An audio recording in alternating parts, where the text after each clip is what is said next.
Sure. All right, so I'm supposed to be the moderator. So I'm Meganne Leach. I'm a nurse practitioner. I work out in Portland, Oregon.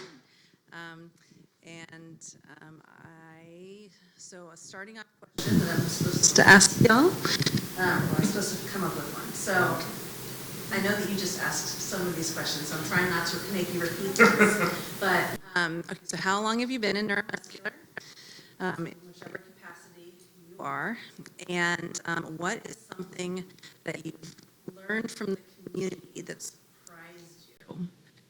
And it doesn't have to be like culinary focused. So, because I came up with these questions, and I'll give you a minute to think about it. So I've been doing this for almost 19 years.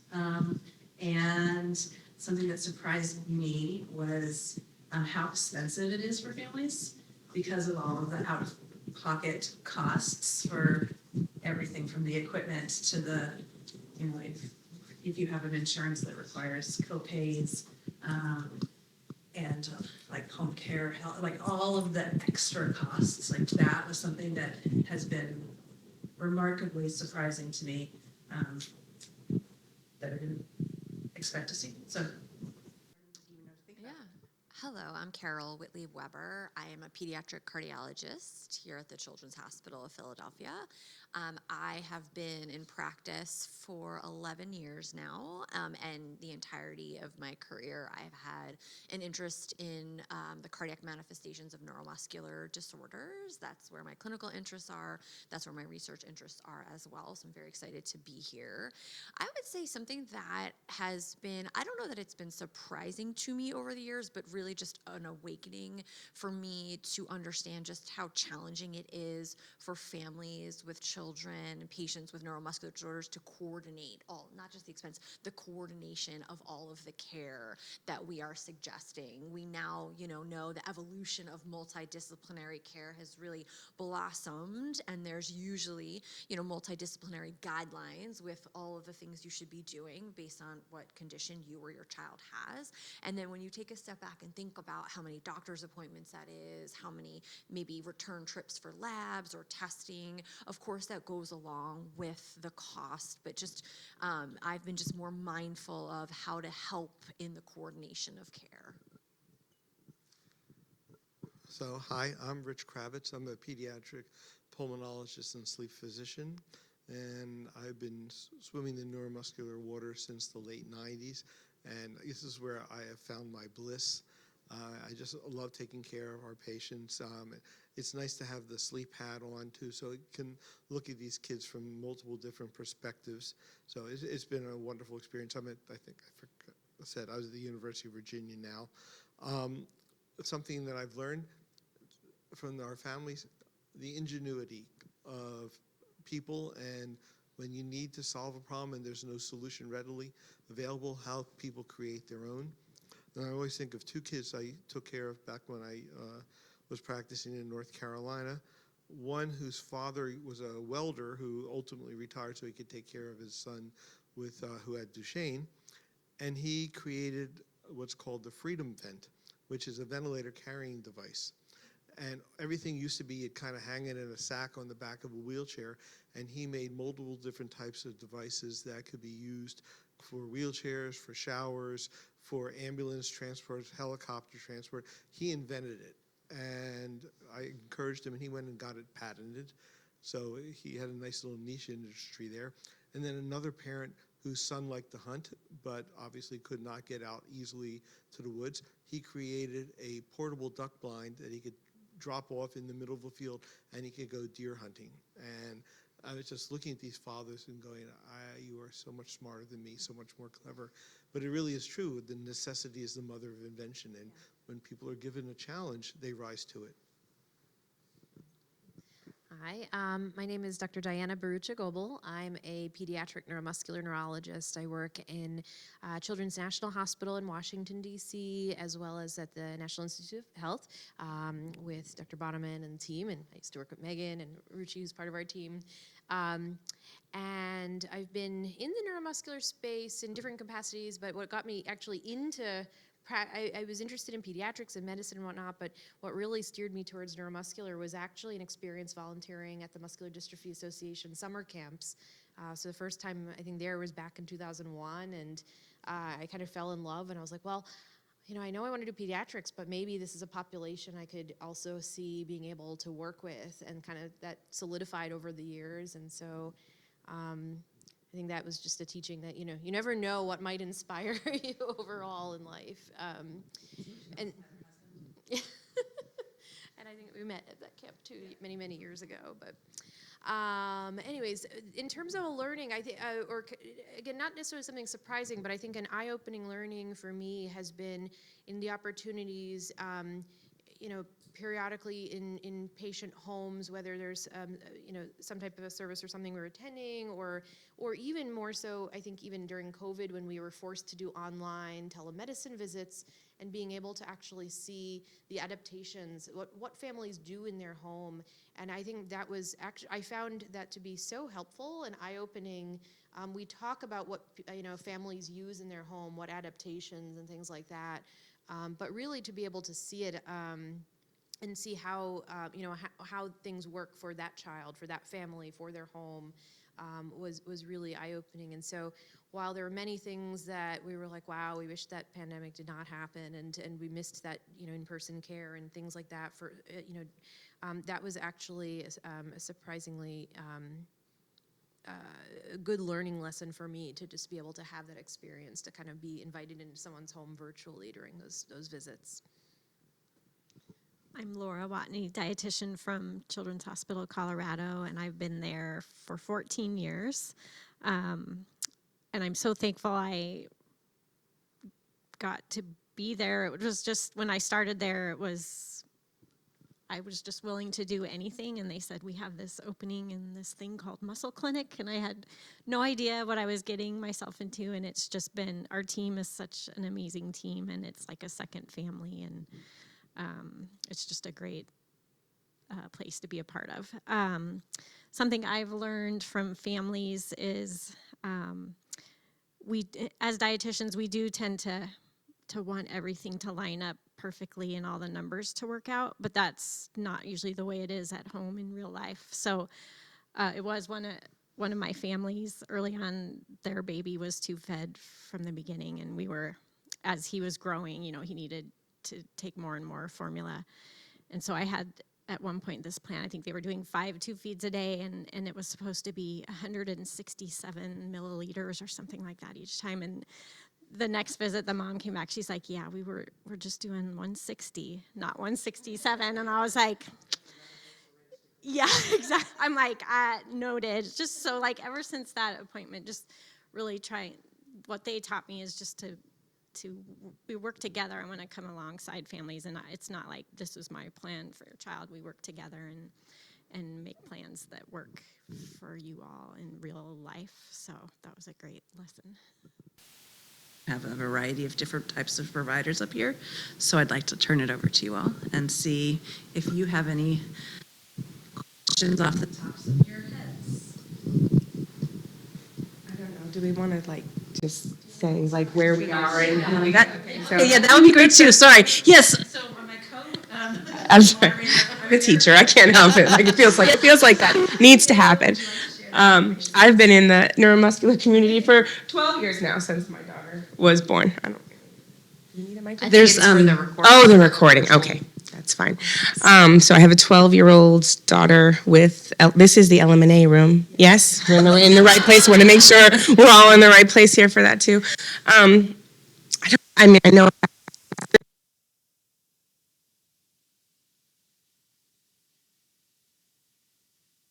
Conferences ago, G-tube, she was vomiting.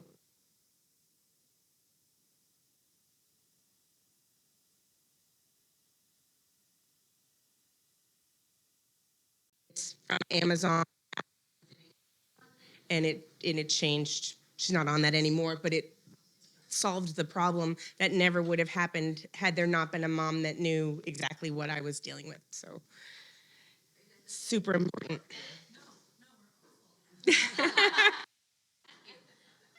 Yes, we're good. We're good. Yes. Yes.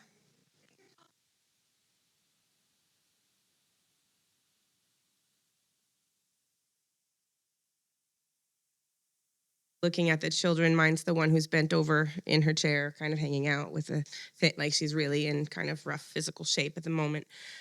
So I have burdening questions about that, but I don't even know what they are. I don't know. Hi, Mark. I have a almost 6-year-old who was diagnosed with LCMD at 6 months old. Yeah, I don't know if I have any. I have some small questions that will probably lead bigger. One of them that maybe, I don't know if anyone has, in the pulmonology one, you guys talked about the vitamin D, calcium, and iron. So my son has some iron issues, and he's going to be seeing a hematologist here in the next month. So I wanted to, and I also believe there's a younger, maybe a child that's maybe 2 years younger than my son in the Netherlands, who's currently in the hospital and with anemia and is going to need like a blood transfusion, I think is what I was told. So I'm curious in LMNA what the iron issue is, if we've seen it before, how we should be handling it. Do we need to be supplementing? Like we are giving vitamin D. He gets milk in every feed with his real food blends, so he's getting a lot of calcium. Is that part of what's causing the issue, and do we need to be doing something different, or how do I need to be thinking about that? Do you want to dive in now, or do you want people to introduce?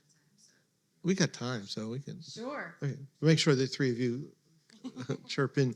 So I always like to say context is king. So what Hemant was getting at is, I'm not talking about muscular dystrophies. I'm talking in general. In sleep, there's a couple conditions that we see: restless leg syndrome, which is actually an awake problem, and periodic limb movement disorder, which is a sleep problem. And they both have similar stereotypical movements of the legs. Restless leg tends to be painful. Periodic limb movement is more movements at night, which can disrupt sleep. They are not the same, but there's a large overlap. There are two types of these conditions: primary and secondary. Primary is you just have it. Secondary is related to another condition. If you fix that condition, the limb movements get better. One of the more common ones we see in pediatrics is low iron stores, leading to a change in dopamine levels and discomfort in the legs. And when we do a sleep study, we will see the legs moving in the EMG that's part of a sleep study. But if you have a muscle weakness, your legs may not be able to move. So you could have those problems, but it's not picked up. So the point that I think he was getting at was this: if you have someone who's having sleep difficulties and they don't have sleep disordered breathing, they're not obstructing, they're not hypoventilating, but they're having poor quality sleep, you're not going to see the PLMs on the sleep study. So you should think, could this be masked periodic limb movements, and check a ferritin level to see if the iron levels are low, and if the ferritin level, which is a protein that carries iron around the body, if the ferritin is low, then you might want to consider iron therapy. Restless legs, even if you can't move your legs, you're going to have the pain. So the kids can be able to express that. Periodic limb movements would be more for disrupted sleep, but we're not finding anything else. And it's a good screening question, one that I'm going to be honest with you, I have just learned something at this meeting today from Hemant, and I'm going to factor that in if I can't find other etiologies. So that's the question and the answer to where he was coming from and for you. But as for iron deficiency in these particular groups of muscular dystrophy, that I don't know the answer to. Or nutrition. It is something that we screen for, and especially I work with Dr. Cooper, our pulmonologist, so he's often will check ferritins and for sleep purposes. But just in general, for any child, the more common deficiencies would be calcium, vitamin D, and iron in general. So I think it's just good to, especially if your child's tube fed, to screen the iron status once a year, no matter what. And I don't know that necessarily the rates of iron deficiency don't seem to necessarily be higher in kids with neuromuscular disease. Okay. So it is a lab we do check relatively regularly at our institution. And then one thing to consider is while the real food blends formulas are amazing and blended foods, they're not complete micronutrient wise for kids. So that your child probably may already be on or may need a multivitamin, especially with iron. And I know a lot of, even if we do test ferritin and it's low, or we want you to take a multivitamin with iron, iron can be constipating. So I know a lot of families want to avoid that. And so even sometimes I have quite a few families where they do have low ferritins or even iron deficiency anemia, which is a separate lab to check for anemia, who the families are then reluctant to actually treat with iron because it contributes to constipation. So we always say it's important to take the iron and treat the constipation also, and not stop the iron supplements because of constipation. And then if patients don't respond to the iron supplement and we don't see lab improvements, then we do the iron infusions through our hematology department. One quick question. Do you check as part of your nutritional screening the vitamin D and calcium? Do you do iron, ferritin, or both? Yes, I was taught by my nutrition colleagues. We check ferritin, the iron panel, and then a SED rate as well, because ferritin is called an acute phase reactant. So if for some reason your child has a cold or something, their ferritin could be falsely high, and the SED rate or a CRP is another indicator of just general inflammation. So if those are high, then your ferritin may be falsely high. So then we have to recheck it when your CRP or SED rate's normal. Then we know that's a true ferritin result. And so that's why it's also good to check the CBC to check for anemia separately. So I, like, general neuromuscular practice, see a lot of kids with pain. And so I've been checking way more ferritin than I had a year ago. And in Oregon, where we don't get any sun, everybody is very, very, very D deficient and very also, it seems like everybody I check is very low at ferritin, and the reference ranges from the labs are generally off. And my colleagues in hematology say that our reference lab was saying that if it was below 25, then it was abnormal. But my colleagues in hematology were like, it needs to be 50. And so I think that we have, at least in Oregon, because that's where I can speak to, we have a lot of people, a lot of kids who are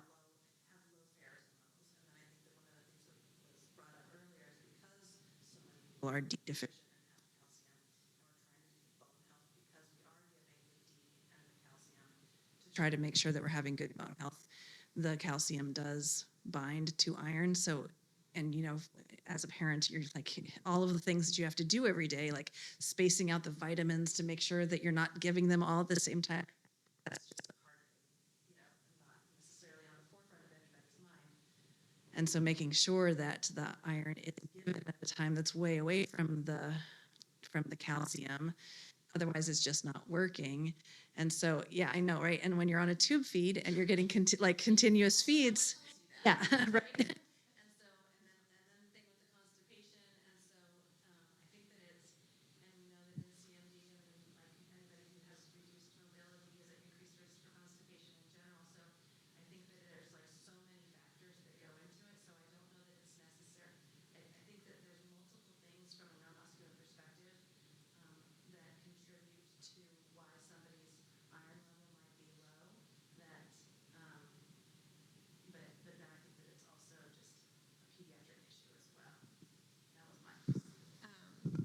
And on the calcium perspective, you don't need to supplement calcium unless you really need it. So there's no reason to take more than the RDA for your age. So, you know, if the formula has calcium, you wouldn't necessarily need to take extra. So to really just check that out with a dietitian, like, do you actually need the calcium supplement? It's more likely you need the D supplement.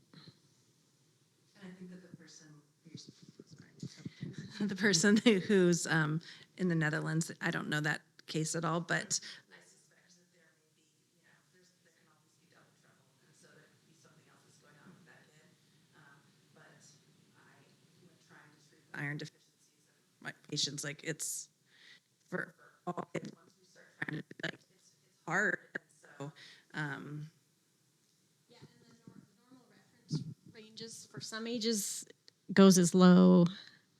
Well, they are definitely off. And for nutritional purposes, some of the GI docs I work with say they want it at the ferritin at 20. Sleep has always said at least 50. And now Oren is saying they're maybe even higher. And it's hard to get a ferritin up to 50 sometimes. Again, we don't know anything about the Netherlands patient, but that never stopped us from speculating. Wearing my sleep physician hat, when I just see kids with not neuromuscular but sleep problems, I have inherited kids from other centers that they couldn't get the ferritin up with a basic iron, and they were doing transfusion therapy, which to be honest, I think you're doing this much treatment for this much of a problem, because transfusions in and of themselves are not innocuous. But that's a speculation. I don't have any data or details.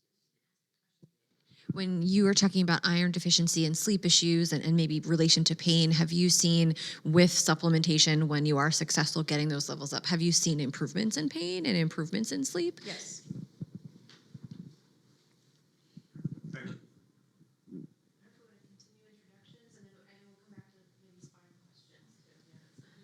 Hi, I'm Ruchi. I'm a clinical fellow. I work at the NIH with Kirsten Bonneman's team, and I'm still learning, so I'm looking forward to learning from everyone. Yeah, I'm Ignacio. I'm a researcher, so I'm just here just to learn things and maybe to do a couple of questions later. First, patients. Hi, I'm JP. My little sister is 6, and she was diagnosed, I think, before she was 1 with LCMD. I have one kind of specific question that's cardiac related. She's on an ACE inhibitor and a beta blocker just to help her heart, but my parents are wondering how far to push that, like with regard to blood pressure, because her blood pressure is I think they're reading 80s over 60s right now, and they don't know if the heart benefits are more worth it to keep pushing that, or if they where to stop it.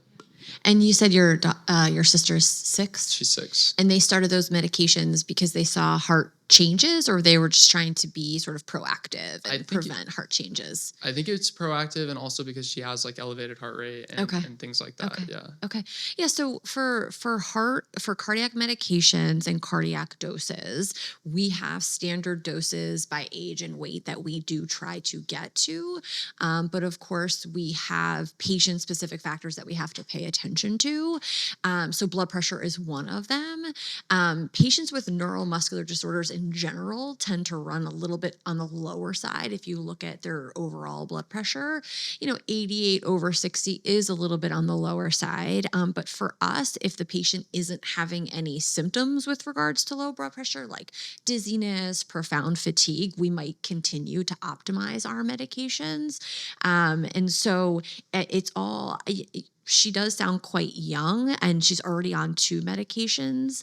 I think that it could be worth adjusting medications based on the results of her cardiac testing, which obviously I don't know, so it's hard for me to say. But any one blood pressure number in general doesn't necessarily make me say you can't adjust medications, right? It's all about the trends in the blood pressure, and if we think that she's symptomatic from that blood pressure. That's one of the things that I think we've kind of tried to ask her those questions, dizziness and fatigue and shit. Yeah. It's you don't get it from And her. she's 6. Yeah. Yeah. Do you know if she has the Implantable heart implantable? monitor. No. She does the She's pretty young. Yeah. Yeah.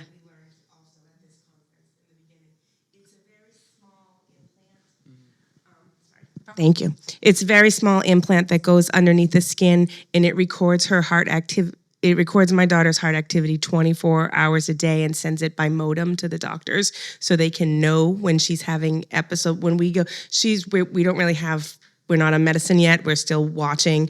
But when we go, they can say she had an incident on this day and on this day and on this day. And then she can even go back and say, oh, it was 4:00 in the afternoon. Do you ever remember feeling that? And for me, I just have a bit of comfort knowing that somebody knows what's happening and they can do, I don't know where you're, Gotcha. Yeah. like what, They do like a stick-on heart monitor Yeah. like every so often. with this particular mutation, the things can happen suddenly and they can't catch it on those sort of things. And this particular monitor is really, really good. Gotcha. Okay. LINQ. You might want to. I may ask you that too, because I think one question that comes up sometimes, and I don't know, kind of in the cardiology world, and maybe, because obviously patients are followed at many different centers across not only the country, but even maybe internationally.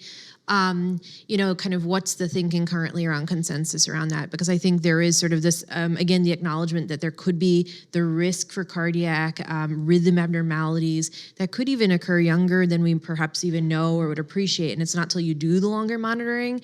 I know that's something we kind of struggle with trying to figure out how early, is it too early as a neurologist, and kind of have a lot of back and forth discussions with our cardiologists when we're seeing patients. Yeah, no, so I think that's a really interesting question. And just to clarify, blood pressure, you don't get blood pressure from the implantable monitor that she's talking about. So the implantable monitors that you're talking about are good for the continuously monitoring the heart rhythm.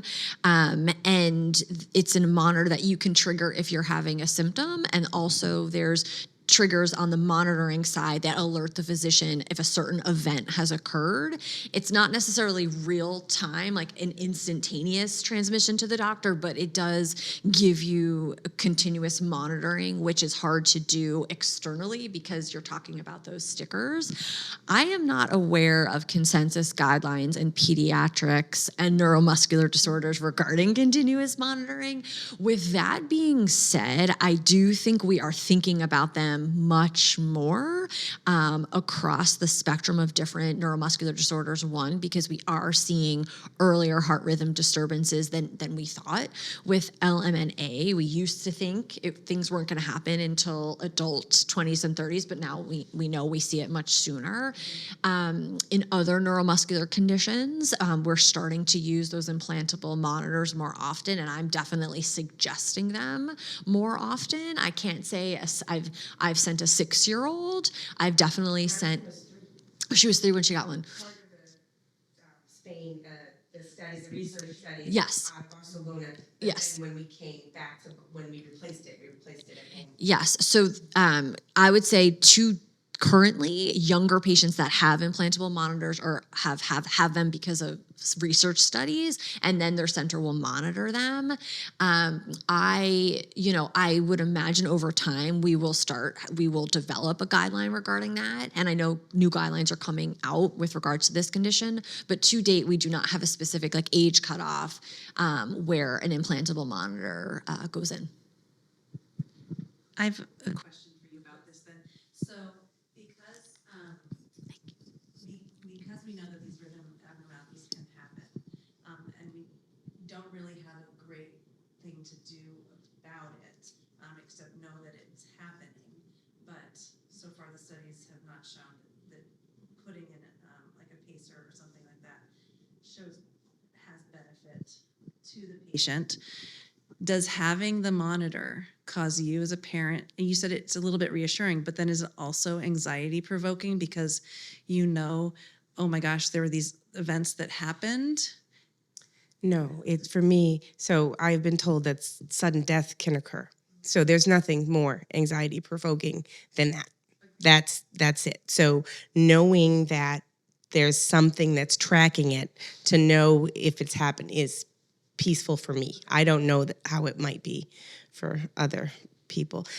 Dr. Heller out of Connecticut was here at the last conference, and she pretty, and I know there's not a standard, but she pretty much said anybody with an LMNA mutation, have them call me. I highly recommend that they go in this direction, kind of thing. If your she was telling families, if your doctors aren't listening to this, have them call me, and they will So I feel really good about it myself. Yeah, and I think to clarify what you're looking for the heart rhythm monitor, so two aspects of it. One is the heart conducting the beats. Is there a delay in how the electrical activity moves from the top chamber to the bottom chamber? So that would be heart block or conduction system disease.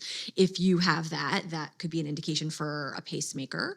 The other thing you're looking for is tachyarrhythmias, so fast heart rhythm disturbances, most commonly coming from the top chamber of the heart, the atria, but also can come from the ventricle as well. If you find the tachy or fast arrhythmias, you could be a candidate for a heart rhythm medication. Also, if you find fast heart rhythm disturbances from the ventricle, that may be an indication for an ICD. So I think having the longitudinal data and seeing progression, not just in like what is your heart rate, but how is your heart conducting the beats? And then are you having periods of abnormal heart rhythms?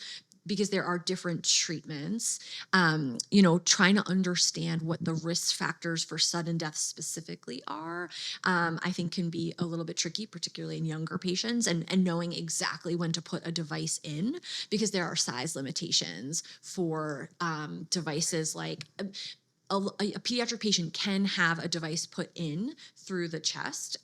Adults, larger individuals can have devices put in through the veins, which is sort of what you would want to have. And so there are size considerations for devices, which is why in the pediatric world, it's just much harder to sort of make the decision to put a device in. And then I'll stop there. Yeah, no, and I think the point of, when you have the opportunity to monitor and get that information, that's how I think you gain knowledge to maybe even figure out, where the needle is in terms of how early do we need to monitor? Also, how early do we need to intervene?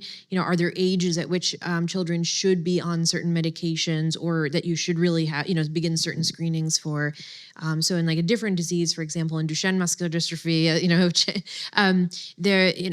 even the way that we're monitoring the heart had changed over the years. It was sort of, echo EKG, but then with the advent of cardiac MRI, it led to even, pushing that envelope earlier in terms of when people started their first cardioprotective medication. So I think there is probably, when thinking about cardiac updates, or thinking about this area specifically with individuals with the LMNA variants, and because of that tendency for cardiac arrhythmia, I think that may be something. It's not to say right now we could say hard and fast that that's a rule, but certainly I think I agree with what your physician in Connecticut had said. It's something we really want to be proactive about monitoring for. But yeah, I don't think any of us can, as you said, can give you an exact age of, by a certain age, everybody should have something that they're doing. Actually, if I could ask a question, this is hearing what your physician in Connecticut, hearing what you're saying. So we don't have a consensus yet. So should we be doing more monitoring than we are? Because what I would be concerned about is messages going out to families where you have a group saying everyone needs to be tested and has this, and others are saying we don't have evidence to suggest that, and then becomes opinion and not expert consensus opinion. Where we are now. Yeah, so could you address that? How would you handle that if someone comes to you? Sure.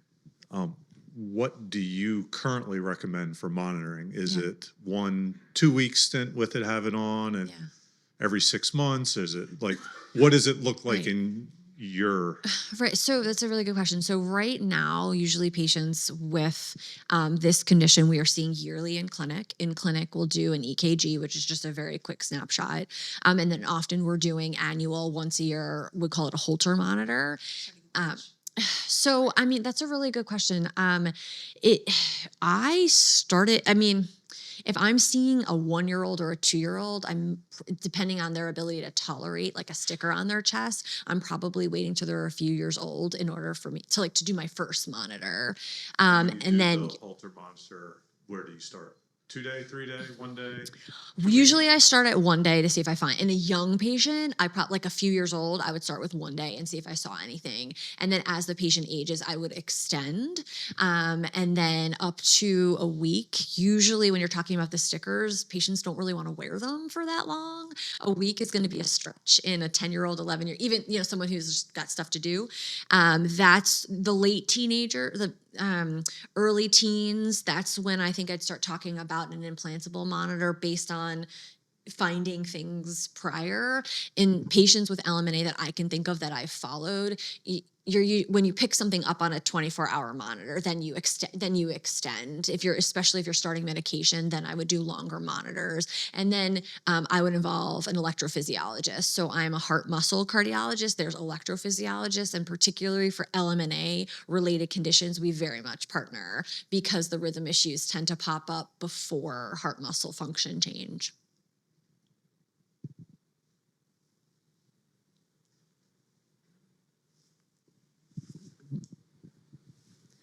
I don't know if there are other cardiac. It's a huge topic to cover, but I don't know if we want to shift to the maybe spine questions. I don't know if you were just stating that, or if you had any actual I specific. don't know Okay. what questions I have. I mean, Yeah. the problem, I mean, when she has spinal fusion surgery, and when I walked into the thing this morning late, when the orthopedics were talking, and they were talking about the exact thing that I wanted to talk about, but I missed it, I think, by a minute, because the problem is she's going to lose her function. She's going to lose the ability to use her hands, I think. So she's leaned over right now. She's got nothing this, so she goes down like this.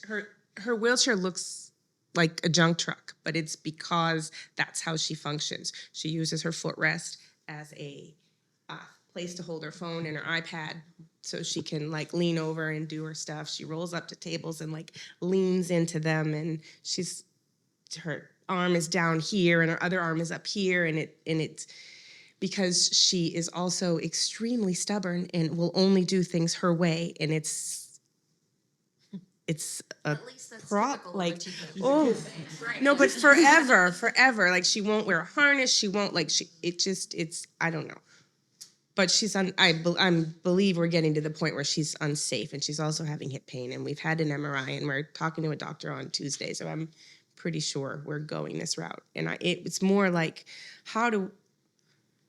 I had my conversation with her, and that's the first thing. And she was leaning over in a thing the other day, and she couldn't get herself back up, and so she was scared. Her help it didn't ring to me as I need help right this second. So I took maybe 40 seconds to come instead of 10. And by the time I got there, she was nervous and scared. And then, so I sat down with her and I said, we've been happy, she's in the doctor's appointments, but she she doesn't listen. You know why we're having the MRI, you know why we're doing this. And so I said that. I said that we might have a surgery and it might make your back straight, and then you're going to be able to sit up in your chair and you're not going to have this problem anymore. And then she was like, how am I going to use my body? Yeah. And I don't know. And I mean, I know you don't have answers to those questions. Yeah. I guess. So I don't know that I have questions you have answers to, but that's the struggle at the moment. Yeah, no, I mean, I think if there's the opportunity to work with even a physical medicine and rehab and PT team preoperatively and think about what are the plans, what are the adaptations, there might be different tools, different adaptations that are needed than the way kids go about it preoperatively. I do commonly hear that. So for example, even with things like feeding, for example, or bringing the hand to mouth function or reaching things, a lot of kids are they do what makes it easier if it means leaning into things, leaning over to things, and using those adaptations. She can't fight gravity at all. She's got nothing. She only here. So at the very right positioning, she can be independent in her little world on her iPad with talking to her friends and doing her business. But I would say trying to come up preoperatively to figure out, these are some things that for quality of life are the most important, and how can we, and even with the orthopedics team, right, how do we ensure as best as possible, preserving hand function in that, in terms of just following the surgery, but also what level of therapies might be needed or other tools or things like that, whether it's, being able to elevate the hands to be able to help or. Even somebody who's in a wheelchair has back surgery. How do you, that's, so if she has surgery on her back, is she not going to be able to be in her wheelchair? No, she will. Because they'll be. No, so actually, I think in the field of from spinal fusion surgeries, I'm actually quite amazed, at least in the PICU, there is know in this community that they're fairly common and people have them. no, but there's a push to really mobilize earlier. So we know that it's beneficial, obviously, for the lungs, for gut motility, for other things to mobilize sooner, as well as for just muscle function. And so, provided pain management is a big part of that, but mobilizing early, and even then getting up to chair. Sometimes there are adaptations needed to chairs, but depending on their new positioning, so the molding, We're gonna where need the one, sure. headrest. But So we those need are one yeah. anyway. So Anyways, that's- I'll pass along. I think. Yeah, I mean, this is from the Measure Twice, Cut Once school that you do your prep work. So there will be changes. Meeting with your physical therapist in advance to discuss, here's where we're at, here's where we think we're going to go, what might we lose, what might we gain, how do we go counter, and then start the process before surgery. Because if your orthopedist says we need to do surgery, it's not going to happen for a bit. By the time they get all the pre-op stuff set, they have an OR date, they have recovery time. Though I will say surgery is becoming faster. I used to figure you come in for a week or two, and now you're out within a week, barring any complications. If they're on BiPAP, understand the BiPAP is going to need to probably change. If they're not on BiPAP, that would change too. they may need different settings, different levels of support. If they're just nighttime support, they might be needing 24-hour-a-day support, and with the hopes of going back to nighttime support. No, I get you, and I appreciate it. Well, Yeah. I said hopefully. That's the thing. Everyone's different, and you prep for the most common, but you are aware of there are extreme cases on each side, but you get all that prepared. You know that the settings are going to potentially be adjusted. They may need more support in the beginning until they're fully healed and they're having less post-op pain. They've introduced physical therapy in. The thing is, you can always stay on like BiPAP longer and pull it off later. If you pull it off too soon, you might create a cascade effect. Other things you want to do is make sure their airway clearance regimen is well. If they're not on any type of nighttime support, maybe you want to introduce it, even though they don't need it now in the pre-op period. Get them used to the mask on their face, get them used to the sensation so that it's not, I'm having post-op back pain, I'm uncomfortable, and now you're putting something on my face. And that's a lot to put on anyone, whether you be a child or an adult. So the more you can do pre-operatively, the smoother everything else will go. And then you said that her chair is really old, Yes. and But not quite old enough. not get a new chair right before surgery. So I think we're due next summer, but it's going to have to happen. Diana said, maybe the changes in the way that where her arms are, because if she doesn't have anti-gravity, and this is where she is really good, figuring out a way to be able to prop her arms on something else. There's also, new technology that's not necessarily widely available, like the mobile arm supports, to be able to help anti-gravity or feeding, doing other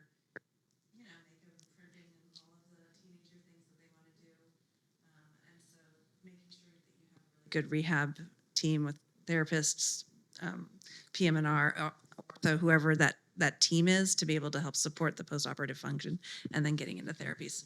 And, she might not be getting She totally isn't getting. She's not. She has no head support. It's not good. It's not good. She's leaning to the side to use her joystick the way that she needs to use it. She just refuses. Yeah. It's going to be very hard for her. She'll need a whole stem to stern reassessment. But again, you get all your ducks in a row beforehand, so that once we're ready, bing, bing, bing, we get everything going. We knew it was coming. And going back to the point you made at the very beginning about, families who can kind of jerry-rig things to work. I mean, I think, again, that's a part of also with the rehab plan or therapy plan, is some sort of a tray or something to elevate the hands. If being on the phone or tablet or, getting to whether it's drawing or whatever activity with the hands or certain activities are, if that's the goal, then again, starting with what are the things that are most important to her or to you guys to either preserve, or if those are impacted in some way to, find workarounds too. Yeah. But there can be I said, adaptations. I don't know. Yeah. But we'll figure it out. Yeah. And she is going to have a change in her function postoperatively, and it is going to feel to her like a loss, and it's going to be hard and emotional.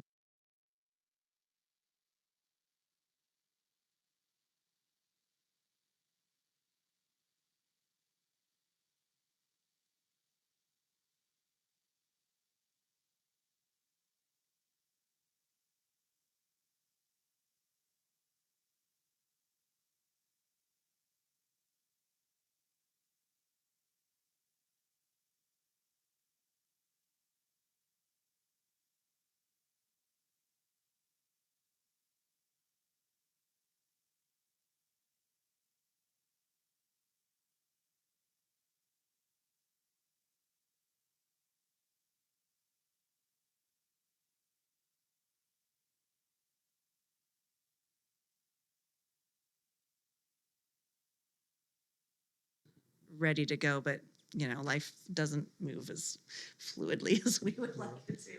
Does she do any tastes or self-feeding by her? Sure.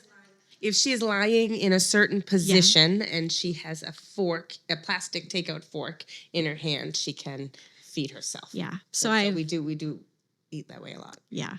That I was with a Duchenne patient who really struggled with that self-feeding after spine surgery and really struggled for a while. I think it took time, maybe months, maybe a year or so, but did kind of find the new normal for how to feed himself or accept help from someone with that. Yeah. And then as far as nutrition, I don't know if you have, so at our center, we call it our high-risk spine pathways. So anyone who with special needs, who needs a spine surgery, they do, and I'm sure other centers just make sure you see all the specialists and get a sign off. So so my patients see me every 6 months, but then they'll also see the spine dietitian, and we want to make sure to optimize nutrition right before surgery. Where is it? Colorado. So, We have the best. yeah. So to just, make sure her plan is optimized. And then often after a big surgery like that, if she usually does like bolus feeds, we'll just do slow continuous feeds right after surgery. But they can pretty much get feeds started pretty quickly, which can help with the healing process after surgery in the hospital, but it might not look like her usual plan. And then you would slowly get back as tolerated to their regular plan. But I see my kids with 2 feeding tubes actually recover quite well after surgery because we can really get their bodies what they need. Better. My own daughter had a posterior spine fusion, and between the low appetite, between the pain meds, the anesthesia, low appetite, and constipation can be really bad afterwards. I watched her melt away for a little bit. And so I think the tubes can really help prevent that weight loss. It can help keep fluids going and get the meds in for the constipation to keep her pooping so she can tolerate the feeds.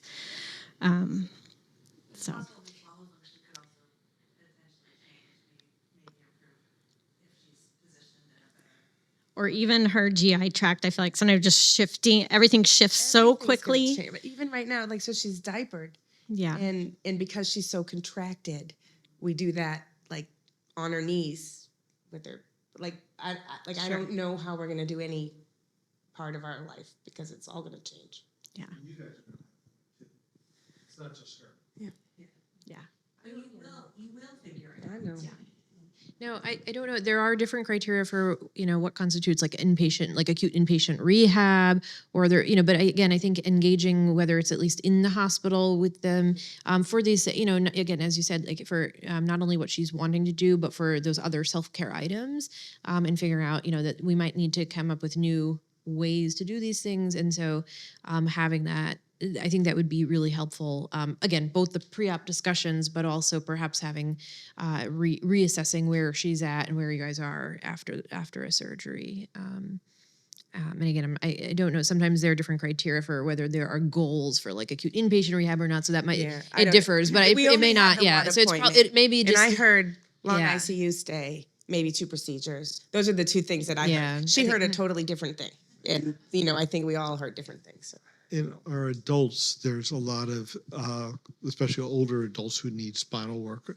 There are inpatient facilities to transfer them from the acute hospital. You've recovered from your surgery. Now let's work on your PM&R. There's a lot less for pediatrics. Now you said she said she's 12. Yeah. So there may be exceptions, but a lot of these hospitals that do rehab, don't do kids. Yeah. And, oh, wow, just go. Oh, yes, so our team doesn't have PM&R, but we do have ortho, and so we work really closely with our ortho. And one of the things that they do for a lot of our spinal kids is, I know it sounds horrible and scary, but it actually turns out to be great, is halo traction beforehand. And so it's a long time hanging out in the hospital beforehand, but then there's also that slow change. And so there's this period of time that you can sort of adapt to the changes that are happening, and then you get a better, okay, I don't know that there's proof, but it seems like their whole rationale is that you get more out of the spinal before surgery. Before surgery, So I like ask about halo traction. Is it a thing? It like again, it sounds No, it horrible and does sound scary. terrible, but Do you want me to explain I'm it? writing it down. I mean, I think I know just by what you said. Yeah, but people who work sport, like, they really enjoy it, and I know that there's families here who have gone through it. So that might also be a way to help adjust to what the post-operative function will be over. But it is horrible to be in a hospital for. We're doing more and more halo. More than necessary. Is it enough for someone who doesn't have head control? Like, is it? Right. It's actually great for head control because you're pulling the spine straight. You're pulling the neck back. So they put bolts, 4 bolts into the skull right here, and then put and so, I know, it sounds horrible, but those heal. So it is structurally significant enough, whether you have any head control or not. And Yeah. Right. Yeah. But it's not, if she were to get a halo, it's not an automatic long stay in the hospital. They're doing more, they do it, they get you comfortable, they get the right pressures, the right weights to use, and then they send a lot of the kids home. Depending on the institution. Yeah, and if the families can do this. But I've had a lot of kids, they've been in the hospital for a month with the halo before their surgery.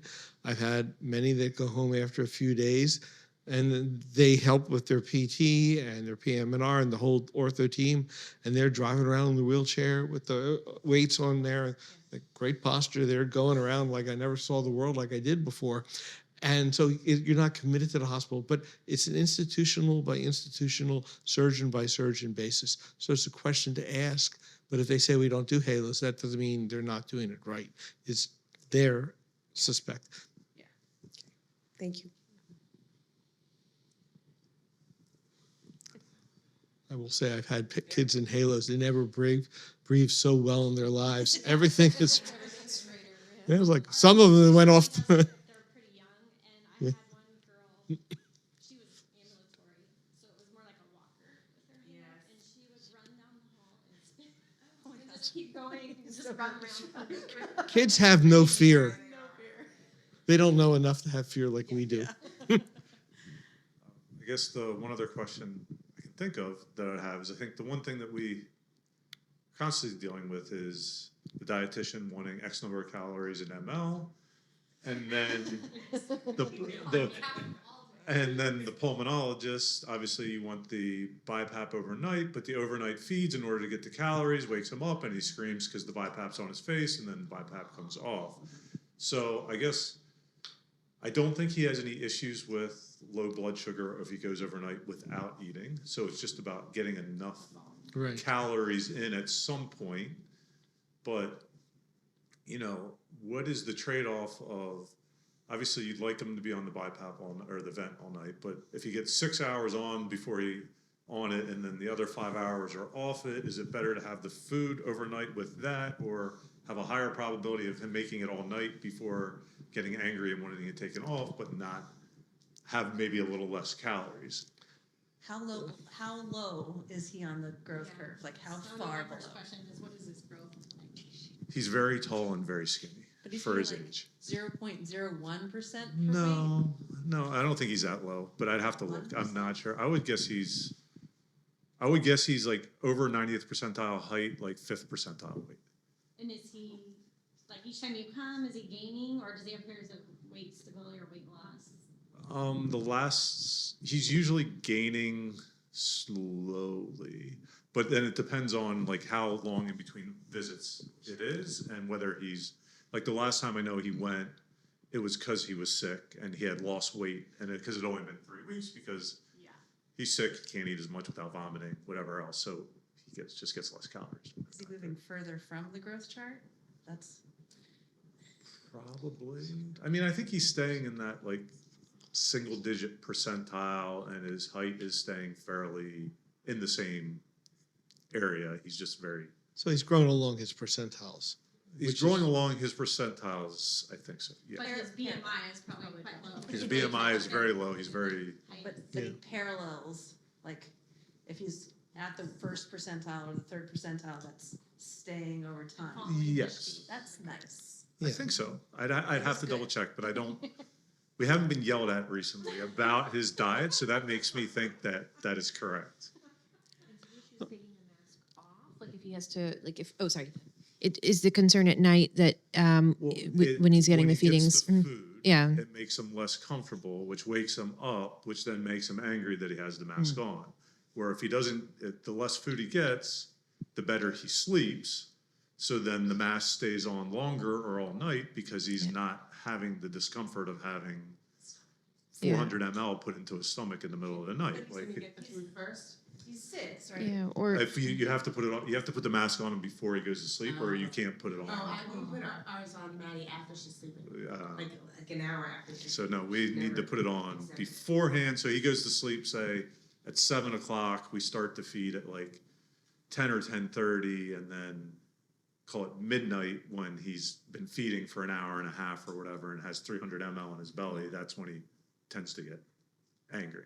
So trying to figure out what's the least bad option. Okay, so, well, things aren't always as they appear. So if he was to be getting tube feeding and at 5 hours of feeding, he still has 300 mLs in his belly, I would be saying, does he have a problem with gastric emptying? And is there something going on that's preventing the stomach, that is allowing the stomach to fill up so much? So this is where you get a team approach. You have the nutritionist says, this is how many calories I think this young man needs to grow the way we'd like him to grow. Then you have the gastroenterologist say, okay, how do we get this in so he's comfortable, he's not bloating, he's not vomiting, his stomach's emptying well? Do we need to do bolus feeds? Do we need to do overnight? Can we do an overnight bolus? I mean, what are our options? And then the pulmonologist says, okay, this is the level of support he needs. And then you put all three people together and they hash it out and figure out no one gets 100%. But how do we optimize those three variables? And if that means maybe we leave them on BiPAP later in the night. You know, we put it on, parents do it before they go to bed, and we front load the tube feeding.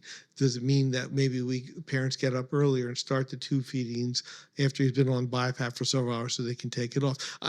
Everyone's a unique family, but you get your providers together and say, we have three things, let's optimize all of us, knowing that none of us is going to get 100%. So then from the neurology perspective, because we're stuck in the middle usually, so we're trying to help everybody, figure out which way. For me, I prioritize pulmonology. I think it's pretty important, but nutrition also I value. And so he's 6. If he doesn't have a history of blood sugar issues, I would wonder, I know that, 6-year-olds are running around and very busy during the day, but is there a way to get his feeds more in the daytime, or does it not tolerate them? And so like, because So- 6-year-olds generally eat during the day, so. Yeah, and he eats during the day. He's not running around. So his mutation is fairly severe. So he's never sat up. He's never done whatever. So he's on the ground. He rolls around some. Yeah. Like this, you know, like Yeah. getting around, Little- rolling around, whatever. But he has a morning feed of, I don't know, 430 ml or something like that over 2 hours or so, and then gets a break, and then has another one of those at 3 p.m. and then he gets a break, and then he has another one of those at like 10. And that is so far how we've tried to get to the, what are they want us at like 1300 ml or something like that is I think what they're trying to do. Do you mix the formula with water and give it Yes. together? So it's real food blends plus milk and some other stuff. Gotcha. So most of the liquid he gets is via the milk. Yeah. And then we give him a little bit of water around 12:30 in between the two feeds, maybe like 60 ml or something, just to make sure he stays hydrated and reduce the constipation issues. Sure. Yeah, and the nutrition and pulmonary stuff really go hand in hand. And if one's not doing well, it's hard to keep the other up. So I work real closely with our pulmonologist, and we try to help make plans that work for families. But I guess one thing you could consider, there's higher calorie concentrated formulas. So you could get the calories in with a little bit less volume. So I don't know if you've tried that route yet. I think at one point we were leaning that route, but our dietitian said that he shouldn't have any more fat. And I think our pulmonologist said he shouldn't have any carbs because of the increase in CO2. So that left us at kind of a, Yeah, so that's how where do we like get the extra calories in if Yeah. you don't want us to give fat or carbs. yeah. The daytime boluses could, if you could get a little bit more volume in each Sure. of those and run them a little longer, if it's not interrupting the daytime plan too much, and then cut back, and then you, again, maybe, where you start with the feed and then switch to BiPAP, or vice versa, start with your BiPAP and then squeeze in that extra. I guess one question for the dietary wise is, what do you think for like a patient like this, what do you think the maximum amount of calories that should come from fat is? Where would you put that cutoff? Well, a lot of I'd have to look at real food blends specifically, but a lot of the pediatric formulas range, we say in percent of calories, so 30 to 45% of calories. So infant formula is higher. It's like closer to 45% fat. And then we have some specialty like low fat formulas that are only 3 or 12% fat. So kids generally need quite a bit of fat. So most of the pediatric formulas are standard, and I don't usually typically worry about the exact number. So it sounds like what you need is more calorie dense. So like, I guess how much, in addition to that 30%, how much additional fat could you add to the real food blends to make it more calorie dense, whether that's like adding olive oil Exactly. Yeah. or whatever like So I would help someone do that more based on tolerance. So fat empties more slowly from your stomach, and so it might just feel uncomfortable or empty slower. So you just have to try it out. So I mean, if that's the route you want to, using whole foods to add fat, I would absolutely go ahead and try that. I wouldn't be too concerned about too high of fat in a kiddo. There's not a limit to say like don't go over 35%. It's more No. just about It's more about tolerance, yeah. Because if a kiddo is eating by mouth and we wanted to add calories with that, we'd say add extra butter to add extra avocado, add extra oil and we don't count it, So it's one of those dietitian things where we want to control every calorie and gram of everything.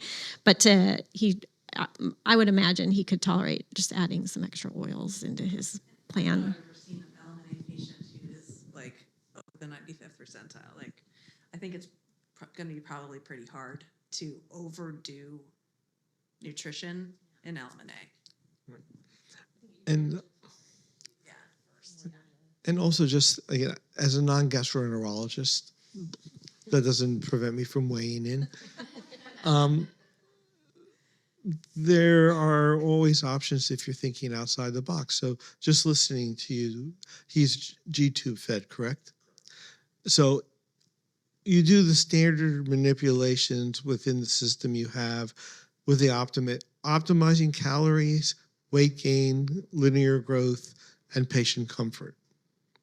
And if you find that combination, you allow other things, that's great, but you're not getting there. One could consider, we're going to give you G-tube bolus during the day, but we'll put a double tube in and have a J-tube and do a slow infusion over the night into the jejunum, and that will allow him more calories at a lower rate over a longer period of time, and they won't have to upset the BiPAP. So you are only limited by your imagination. But if a J-tube comes out, you have to go to the hospital and get it replaced. Okay, let's not go there. I'm very hesitant on the J-tube. Well, I guess I never thought about just using the J-tube overnight. Just from he really doesn't like being hooked up to anything. So giving it where he was getting, if he were to get a slow feed like 24 hours a day, would really just destroy his quality. And I'm not talking about that. I'm talking, again, I'm not a gastroenterologist, so take what I say, no offense, with several grains of salt. We'll get into that later. But these are the questions you can ask if you're not getting the outcomes that anyone happy and everyone's frustrated. Think outside the box. Could we try that? It might be totally unrealistic, especially depending on his size and would they be able to have a J-tube. J-tubes come with their own set of problems, and maybe you're trading one thing off for another. But the point is, you don't know unless you ask, and you got to think of other options of how to get stuff. I've had kids who are, I have a young man with a type of dwarfism who, I'm just forgetting off the top of my head what he has, with his muscular dystrophy. He can't stand the device on his face. Now he's grown up enough, he can tolerate it.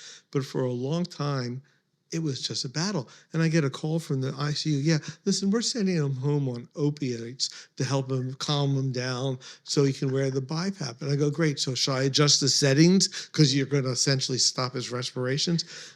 So we wound up using a bunch of sleep aids for him, but none of them impacted on the respiratory drive.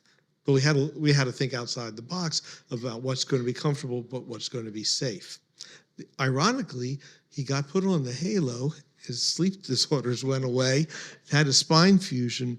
Then he was doing well, and then he got a bad, like a year later, an REV infection. He still had sleep apnea, but we elected to decide for him that the amount of sleep apnea he had, the treatment was worse than what he was experiencing. Then he got a respiratory infection, was in the ICU for a month. Now he clearly needed it, but he had grown enough in terms of his intellectual capabilities and his understanding. But now he wears the BiPAP without a problem. You know, I'd like to take all the credit for that, but I think it was just him growing and becoming a little more mature and more accepting. And also family, you worked with us. Now we're really willing to push it more. So it was a team effort to get the kid to where he is today, but he's doing a lot better. You guys may have definitely already tried these things, but for Kate, like one thing that helped is like inclining her bed. I don't know if y'all have done that. We have not.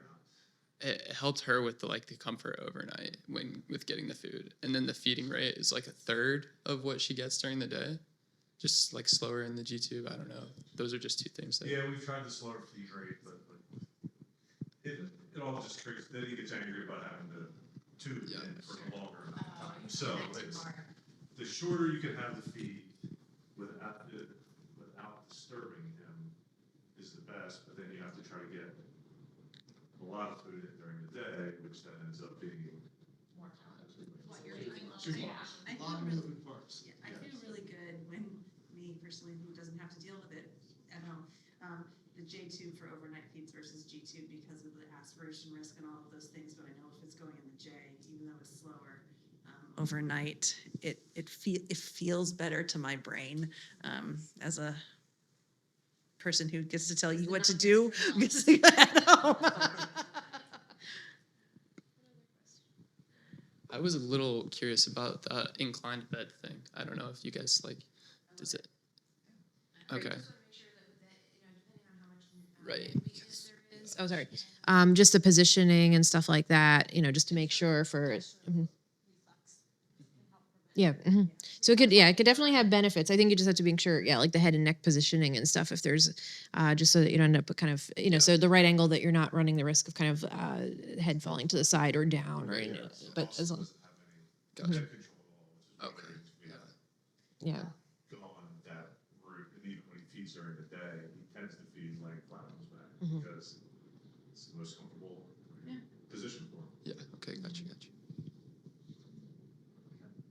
One Yeah. from my side. Actually, well, one of the things that we do is to do mouse models. Probably you know about these things. When we made the mouse model with the R249W mutation, we could do something that it doesn't occur in human. That is to get the animal with the two mutations, homozygous for the two alleles. And this animal was special because for us there is a kind of metabolic or energetic phenotype quite clear there. So there is no white adipose tissue, no brown adipose tissue at all. And actually no something there, but and one of the most interesting things is that all the glycogen stores are gone, and we were taking temperature of the animals, and they were 2 degrees below the wild ones. And I was asking about the temperature of the patients, and I don't know if you are taking the temperature of the patients.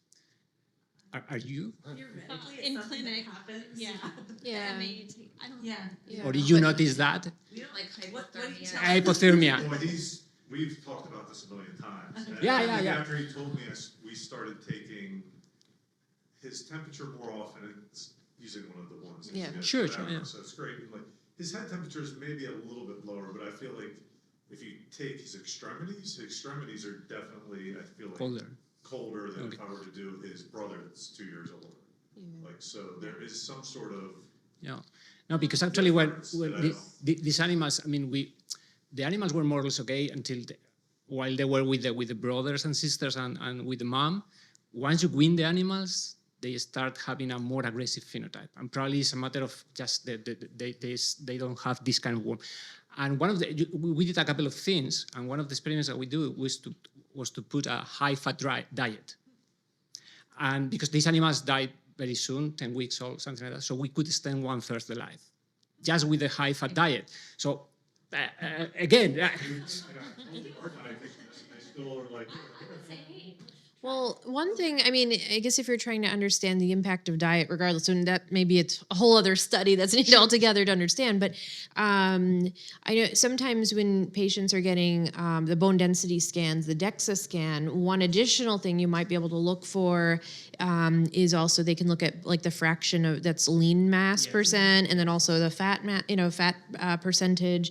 And so that, and then I think this morning in the session you talked about other ways with like arm circumference. So there are different ways also to look at trying to understand the. They're talking about measuring his arm circumference, but that is like one of the most affected tissues. Right. So his arm is tiny. So yes, he's going to look malnutrition. Yeah. Yeah. But you're just going to keep telling me that. I'm going to get angry. But if you also do the triceps, that's where I can calculate that, yes, he has a small arm circumference because he has LMNA. And then also I can say his fat stores are either normal or low or so. Non-existent. Yeah. Like the mouse. Yeah. Yeah. But we don't have. My son's calves are also. That's the only data we have is the arm because it's used worldwide. Yeah. But that's where I usually try to, even in that case, because I have several of these patients on my caseload, as long as you're gaining, each time you're gaining your weight, even if his BMI is low, if the weight stays close to the 5th, as his height stays close to the 90th, and you feel like he has good energy and he's hydrated, and then we do the best we can.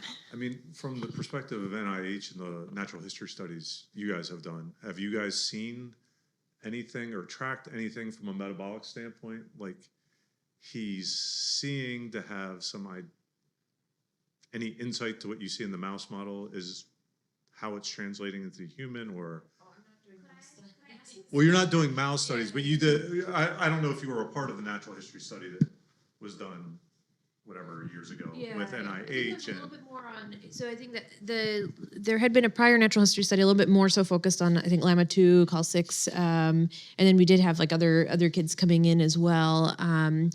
But I don't know that we had done any exhaustive like metabolic profiling or studies or anything at the time in terms of looking at specific metabolic markers or like looking at glucose metabolism or things like that.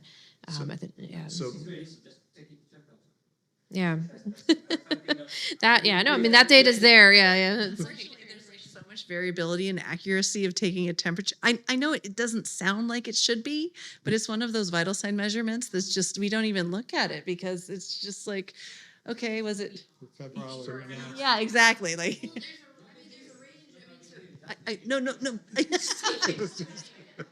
well, But when you do it in the mice, how do you take the mice temperature? Like, do you do it at rectal temperature? Rectal temperature. We were also doing this camera thing that you can use like a camera, thermal camera, so a couple of ways. And yeah, it's variable, but at the end you do the average, and it was clear. It was quite clear. I think.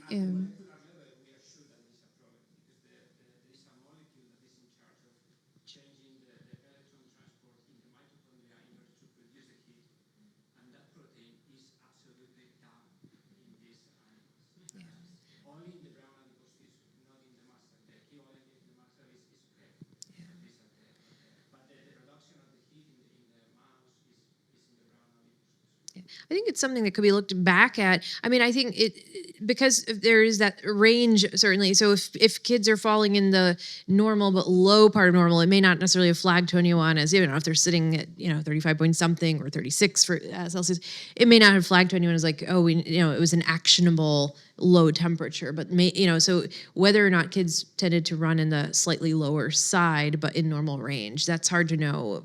That could be something that, certainly if there is collection of records or things like that people could sift through, but I don't know the answer to that. But Question is, what does it mean? yeah. Like, what is the clinical relevance of that for our patients also? Because we certainly are not doing rectal temps on anyone that can wiggle and worm bigger than we're able to hold them. I'm saying that the temperature is going to be an issue here, but it could be just an effect. So that's something that could be related with a thermogenic or energetic problem, and maybe you can use that to avoid to go in a deeper or a more aggressive phenotype symptoms with the patient. So that's something that, and actually the demonstration in our case was the half-five diet, so that was clear. We wanted also to put them in a warmer environment, but we didn't have the equipment in order to do that. But probably we are going to get the same result. Again, this is an artifact because these are homozygous animals. This is not what we have with the patient, but no fat, so they look like very similar.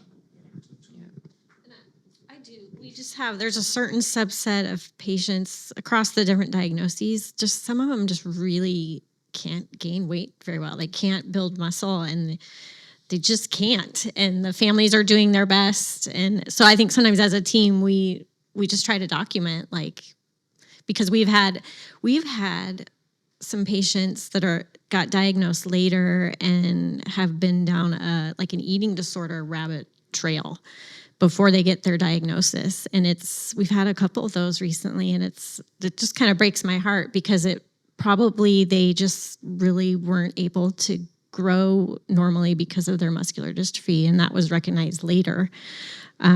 So I think together with my neurologist, and we just try to document really well, we're maximizing this nutrition plan as much as we can, and this patient struggles to gain weight, and it's part of the diagnosis more than anything else. So we just try to document that well because we know it, and we just want, like I said earlier, just our inpatient teams to know it when they land there, and so they don't panic. But I think low body fat in general is an observation more specific to LMNA, even in some subtypes than, even in other congenital muscular dystrophy forms. So, I mean, I think there certainly could be, in terms of what types of fat and composition and how are they impacted, whether it's developmentally over time, no matter how much fat or how many calories you're pumping in, so understanding that and maybe kind of that observation from the lab to clinic, are there ways that you can test it from blood work or some unique kind of imaging? I mean, some of that probably gets a little more into research realm than into maybe some of the standard clinical tests, but certainly worth perhaps clinically exploring. And then I'm sure you said it's partially in jest, but that you haven't been yelled at recently. And because your child is malnourished, which I think is one of the hardest things that we as experienced neuromuscular providers come across is our very well-intentioned colleagues in whatever subspecialty it might be who are new to neuromuscular or are falling back on their general pediatrics training. And I worked with a large number of dietitians over time, and the ones who have neuromuscular experience are able to take that lens, and even dietitians in the neuromuscular clinic, sometimes it's hard for us to get them to really understand how different this is compared to a child without muscular dystrophy. And so I want you to hear that you're doing a great job and you're not nourishing your child. And it doesn't matter how, like Diana said, wait, it doesn't matter how much you're doing everything that's right. The numbers don't change. And so it can be phenomenally frustrating as a parent to knowing that you're doing everything that you're being told to do and it's not changing. And so I see you. You're doing great. and I'm sorry that it's really frustrating. So, okay. Thank you. Well, we have 4 minutes, so any last? Cough assist. Yes, Um, do it. And so I know, and it's an area that, like, we were sent home with one when she was 3, and it was the most scariest thing on the face of the earth, and it hasn't been touched since. And I know that I have to, and I know that we should do a I know We're doing great. that we should. Doing everything. Yeah, I know, but it's also it's so intimidating for me. So I even thought to myself, I got to take this up, but I don't even know where to start. So I guess I just need to talk to my respiratory doctor, right, and say, I don't even know how to start, where to set the numbers, what to, not even a way to do it that's invasive, that's less scary, It is terrifying. I don't know why it's so terrifying, but it's. Have you ever tried it on yourself? I think I did back then, and I hated it and I thought it was terrifying and didn't want to put it on my 3-year-old kid. Yeah, I had one of my RTs put it on me, and oh man, was that weird. Yeah. But the big but there is I have normal muscle strength, so I didn't need it. So I'm just getting these pressures that are very foreign to me, and I didn't feel the record. relief of the. Yeah. On the other hand, if I was weaker, I might feel the need for it. But nobody takes to it like a duck to water. You got to practice. You got to acclimate the kids. You got to acclimate the families. But I have had plenty of infants I've done it on that they grow up to be toddlers and young early school, and they start, the kid who used to fight it, they ask for it. I need a cough assist. I hear that from other parents. I do know that it's possible. But there's 3 things though that happen. There's 3 ways you learn the cough assist. There's the way that I like it is I have it in the clinic. We show you RT. I can do it, but I prefer my RTs that really know all the subtleties, and they play with it and they get everyone. That's my gold standard, but it's not always practical. You might get it delivered for 3 weeks, so you forgot what you already learned. I would forget. Then you have home care companies. I've been doing this long enough. The good news is the home care companies are much better at instructing families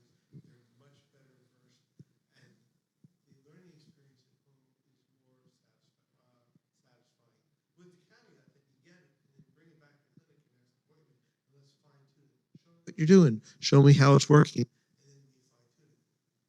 The third way it happens, which is fortunately going away, still present, is here. Good luck. And it's like, Well, that's what happened. it's- and that's and why it's in my I- closet. right. So what you need to do is, especially if she's going to be having surgery, you need to bring it to your next appointment or call your RT and say, I want to come in for an RT only. Okay. And I just want to play with the cough with her, and let's get I'll blow the layer, inch the dust off of it, and we're going to start working with it, and we're going to get acclimated, because this is the time to prep for the surgery, when it's not urgent, when it's not needed. Clearly, she's done well without it. But there have been a few, I mean, we should be doing it. Right.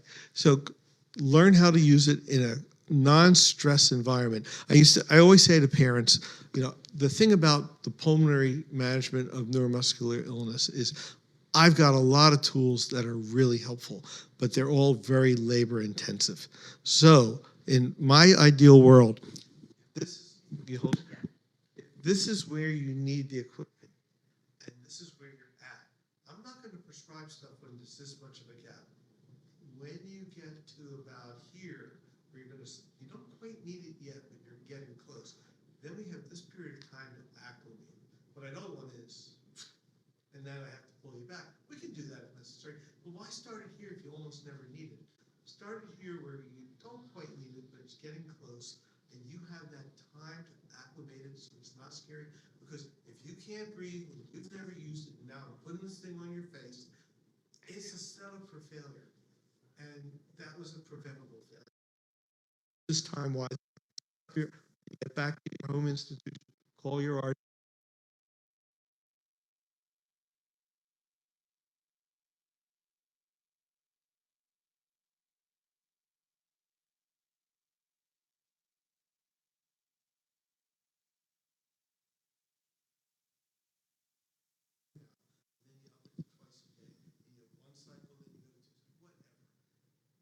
Use this time now because she will need it after surgery. Yes, we have to go. But then introduce it slowly and bribe her. Well, that's Really, without really saying. slowly, It's low already. I pressure. already had the Right, thought yes. of what she would. Okay, What we're she done. would. Oh, we can all be. Okay. She,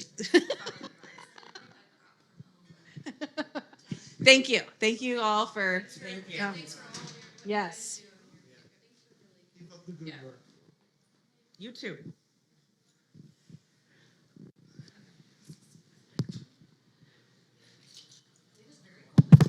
I'm like.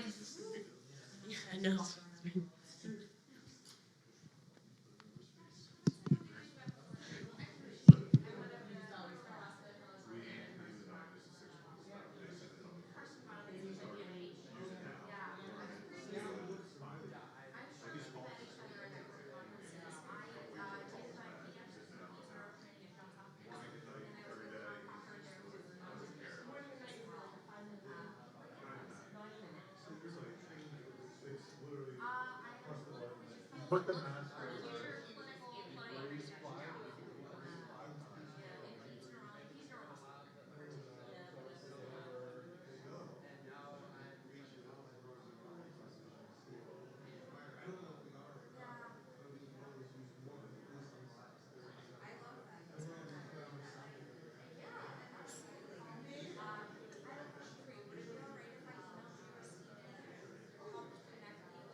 share.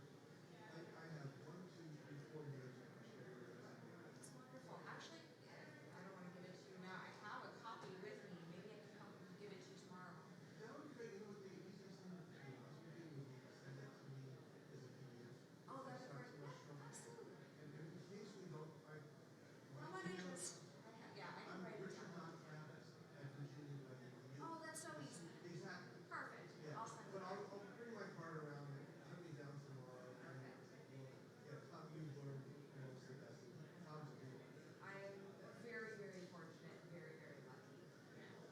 You know, I always eat this whole way. Yes, it's very chilly. I might need a coffee. He told me there's like one copy of the neuromuscular. And he always remembered these several moments. And I still remember 1986. I was second year resident of Victory. And we went around me and they go, okay, let's break. And go, what your work? And I go, oh guys, this is you're not better over there. What's going on? And I still remember to this day, and he said, oh, yeah, we're awesome. We're just keeping things in place. And I'm like, this is really sad. I had no idea. And then I eventually got into the neuromuscular, and I realized that story, and then my history of muscular, I thought about that. We should have tried to do some things we could have potentially done. So, you know, you just kind of fed